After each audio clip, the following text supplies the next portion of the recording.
Now student, today we will see exercise 7.1. For the exercise 7.1, in the introduction we have learned what is congruency. I have told you to remember two words, congruency and corresponding elements. So what is congruency? So we have learned that congruency means equal in all respect.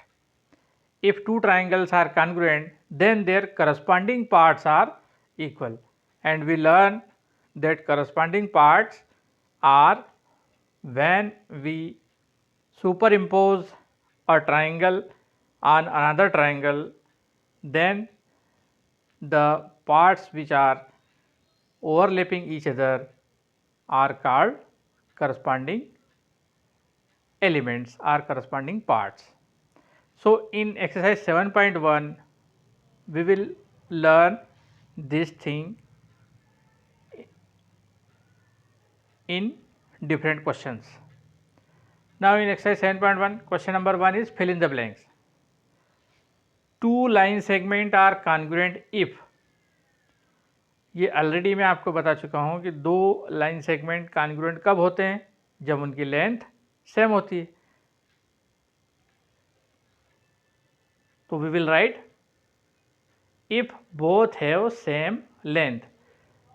Two line segment are congruent if both have same length. Second, fill in the blanks. Among two congruent angles, one has measure of 70 degree, the measure of the other angle is how much, कितना रहना चाहिए जब two angles congruent है. मैंने अभी आपको बताया congruency mean equal in all respect. जब एक एंगल का मीजर 70 है तो दूसरे एंगल का मीजर भी कितना होगा 70, क्योंकि वो कॉन्ग्रुएंट एंगल है. तो फिल इन द ब्लैंक्स में आएगा 70 degree. When we write angle A equal to angle B, जब हम इस प्रकार लिखते हैं तो उसका मतलब क्या होता है, what we actually mean, it means measure of angle A is equal to measure of angle B. जब हम एंगल ए और एंगल बी को लिखते हैं तो उनका मीज़रमेंट ज़्यादा इम्पॉर्टेंट रहता है. अब ऐसा क्यों होता है, क्योंकि ऐसा इसलिए हम समझते हैं क्योंकि एंगल के साथ में उसकी साइड्स भी होती हैं. अगर मैंने साइड्स को कम ज़्यादा बता दिया तो क्या एंगल इक्वल नहीं होंगे, तो एंगल का मेजरमेंट तो इक्वल रहेगा, है ना. तो यहाँ पर हम साइड पर कंसंट्रेट नहीं कर रहे हैं, हम किस पर कंसंट्रेट कर रहे हैं, मेजरमेंट ऑफ एंगल. तो angle A equal to angle B, it means measurement of angle A equal to measure of angle B. Now question number 2. In question number 2 it is asked that give two example of congruent shapes in daily life. So different congruent figures we see in daily life. Some are written here. Biscuits of same packet. एक packet के अंदर जो biscuits आते हैं वो congruent होते हैं. Shaving blades of same company, एक कंपनी की शेविंग ब्लेड्स जो आती हैं वो कॉन्ग्रुएंट होती है. Maths book of 7th class, CBSE maths book 7th class की सभी एक जैसी हैं, है ना. तो ऐसे डिफरेंट एग्जाम्पल हम डेली लाइफ में देखते हैं जिसमें शेप इक्वल होती है. जैसे 10 rupee note, all note will be equal. New 500 rupee note, ये भी कॉन्ग्रुएंट होंगे. स्टैम्प, डाक टिकट, एक ही प्रकार के डाक टिकट इक्वल होंगे. जैसे महात्मा गांधी छपा हुआ है डाक टिकट पे और दूसरा भी महात्मा गांधी वाला टिकट है, तो दोनों से हम एक जैसे होंगे. तो ऐसे डिफरेंट एग्जाम्पल हम देख सकते हैं. Now question number 3. It is given that triangle A B C, यहाँ पर ई लिखा हुआ, E means congruent. Triangle A B C congruent to triangle F E D. तो यहाँ मैंने दोनों डायग्राम में बना दिए. हमको बताना है कि इसके कौन कौन से करस्पॉन्डिंग पार्ट्स इक्वल है। तो एंगल ए और एंगल एफ ये करस्पॉन्डिंग पार्ट इक्वल होंगे, एंगल बी और एंगल ई ये करस्पॉन्डिंग पार्ट इक्वल होंगे, और एंगल सी और angle D corresponding parts equal होंगे। क्यों इक्वल होंगे? क्योंकि दोनों ट्राइंगल कॉन्ग्रुएंट है। जब दो ट्राइंगल कॉन्ग्रुएंट हो जाते हैं तो उनके करस्पॉन्डिंग पार्ट्स इक्वल होते हैं। तो ए बी का करस्पॉन्डिंग पार्ट क्या होगा? एफ ई, है ना। और हम इसको कैसे पहचानेंगे? यदि हम इस ट्राइंगल को इसके उस ऊपर आमने सामने लाते हैं तो देखो ये वाली साइड इसके सामने आएगी, ये वाली साइड इसके सामने आएगी, यानी एक दूसरे को ओवरलैप करेगी। तो B C corresponding to E D या बी सी इक्वल होगा ई डी के। इसी प्रकार से ए सी इक्वल होगा एफ डी के। तो इस क्वेश्चन में हमको दो ट्राइंगल कॉन्ग्रुएंट है तो उसके कौन कौन से पार्ट करस्पॉन्डिंग पार्ट्स कॉन्ग्रुएंट है उन्हें बताना है। तो ये तीन एंगल और ये तीन साइड हमने बता दी है। Now question number 4, triangle D F congruent to triangle B C A. इसमें हमको करस्पॉन्डिंग पार्ट्स बताना है। D F and B C A, तो D E F and B C A. तो एंगल ई का करस्पॉन्डिंग पार्ट्स कौन सा होगा? Angle C. ई का करस्पॉन्डिंग पार्ट होगा C. Side E F, side E F का करस्पॉन्डिंग पार्ट कौन सा होगा? C A. ई एफ का करस्पॉन्डिंग पार्ट सी ए। और एंगल एफ का करस्पॉन्डिंग पार्ट कौन सा होगा? Angle A. एंगल एफ का angle A. D F side का करस्पॉन्डिंग पार्ट कौन सा होगा? B A. ये देखिए डी एफ साइड का करस्पॉन्डिंग पार्ट्स बी ए। तो यहाँ पर ये क्वेश्चन इसी प्रकार से डिज़ाइन किए गए हैं कि हमें करस्पॉन्डिंग पार्ट्स पहचानना आ जाए। ट्राइंगल का नेम हम जैसे लिखते हैं, जैसे triangle A B C congruent to F E D. तो देखो ए और यहाँ शुरुआत में ए है, यहाँ पर एफ है, मतलब हमारा जो वर्टेक्स ए है और वर्टेक्स एफ है वो आमने सामने आना चाहिए। तो हम ऐसा ट्राइंगल का नेमिंग में ध्यान रखेंगे तो ऑटोमेटिकली हमको करस्पॉन्डिंग पार्ट्स आसानी से मिल जाएंगे। यहाँ भी देखो डी से स्टार्ट हो रहा है और यहाँ बी से स्टार्ट हो रहा है, तो वर्टेक्स डी और वर्टेक्स बी को अपन ने ऐसा ऊपर ही बना दिया। तो अब ये करस्पॉन्डिंग वर्टेक्स हो गए या एंगल हो गए। तो एक्सरसाइज 7.1 में हमने यही देखा कि कॉन्ग्रुएंट ट्राइंगल को किस प्रकार लिखते हैं। मैंने आपको बताया ई की जगह हम साइन का भी इस्तेमाल करते हैं, जो कॉन्ग्रुएंसी का साइन मैंने आपको बताया था। ई की जगह हम कॉन्ग्रुएंट का साइन भी रख सकते हैं। तो यहाँ पर हमने करस्पॉन्डिंग पार्ट्स को कैसे देखना है और कॉन्ग्रुएंट ट्राइंगल में डिफरेंट करस्पॉन्डिंग पार्ट्स कैसे लिखे जाते हैं, ये एक्सरसाइज में हमने देखा। Now exercise 7.2।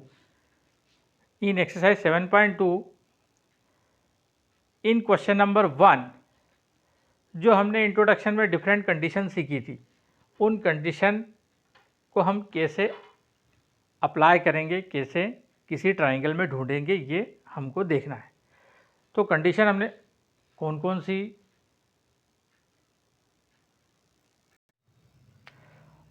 हमने इंट्रोडक्शन में जो डिफरेंट कंडीशन देखी थी, पहली कंडीशन हमने देखी थी कॉन्ग्रुएंसी की, साइड साइड साइड। यदि ट्राइंगल की तीनों करस्पॉन्डिंग साइड इक्वल हैं तो by side side side condition triangle congruent होता है।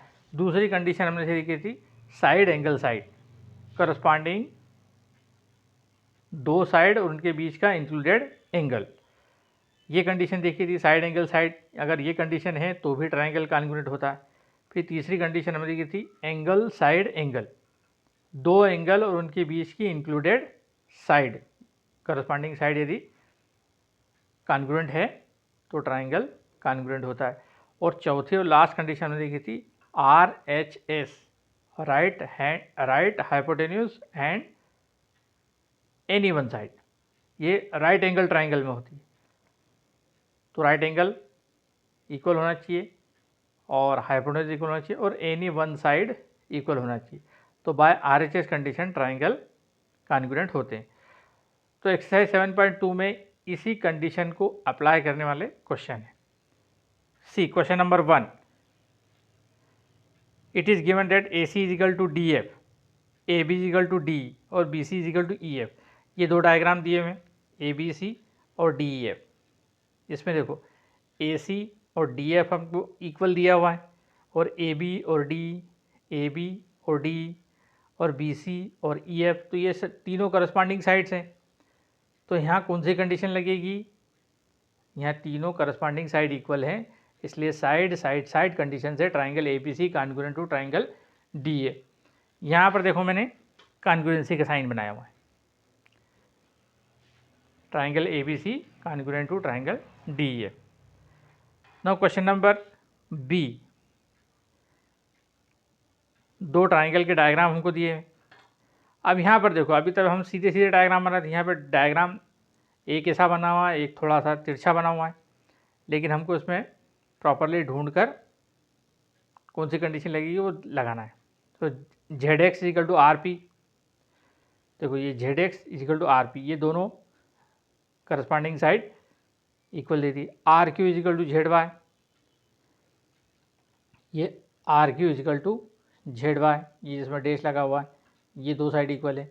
और ये दो साइड इक्वल आ गए तो इनके बीच का एंगल इक्वल आना चाहिए, यानी angle R equal to angle Z। तो angle R equal to angle Z ये भी दिया हुआ है।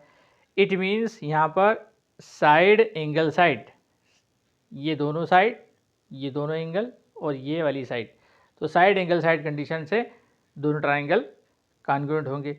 तो देखो लिखने का तरीका देखो, triangle PQR congruent to triangle XYZ, तो इस प्रकार से अपने को लिखना है। देखो यहाँ PQR XYZ, तो P और X स्टार्टिंग में ले लिए हैं अपन ने। क्वेश्चन नंबर C, 1 का C, यहाँ पर भी हमको दो ट्राइंगल के फिगर दिए हुए हैं और इसमें एंगल MLN, एंगल L और एंगल G, ये एंगल L और ये एंगल G, तो ये ट्राइंगल एक सीधा है और एक ऐसा रखा हुआ है। अगर हम इसको ऐसा कर दें तो ये L और G आमने सामने होंगे। और एंगल M और एंगल F, ये देखो एंगल M और ये एंगल F, और इन दोनों एंगल के बीच की इंक्लूडेड साइड, इन दोनों एंगल के बीच की इंक्लूडेड साइड भी इक्वल है, ML और FG। तो कौन सी कंडीशन लगी? Angle side angle, angle side angle. तो by angle side angle condition triangle LMN congruent to triangle GFH। Question number D, question number D में दो राइट एंगल ट्राइंगल दिए हैं आमने सामने, है ना। तो एंगल A और angle C right angle equal दिया हुआ है और A equal to BC, A equal to DC दिया हुआ है और EB equal to DB, EB equal to DB, तो ये हमको दिया हुआ है। तो इस कंडीशन से RHS कंडीशन, कौन सी कंडीशन है? RHS, राइट एंगल हाइपोटेन्यूज कौन सा है? EB और DB। हाइपोटेन्यूज का पहचानने का तरीका मैंने आपको क्या बताया था? 90 डिग्री के सामने वाली साइड हमेशा राइट हाइपोटेन्यूज होगी। तो ये देखो राइट एंगल के सामने वाली साइड हाइपोटेन्यूज, तो हाइपोटेन्यूज इक्वल है एनी वन साइड, तो ये वाली साइड इक्वल है और राइट एंगल, तो कंडीशन लग गई RHS, right angle hypotenuse any one side. तो by this condition triangle ABE congruent to triangle CDB।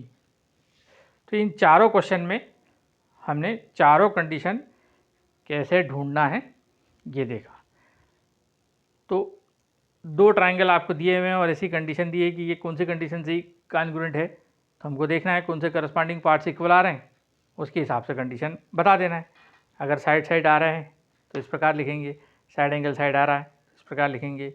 RHS आ रहा है तो इस प्रकार लिखेंगे। Now in the next lecture we will see different questions of exercise 7.2. Thank you.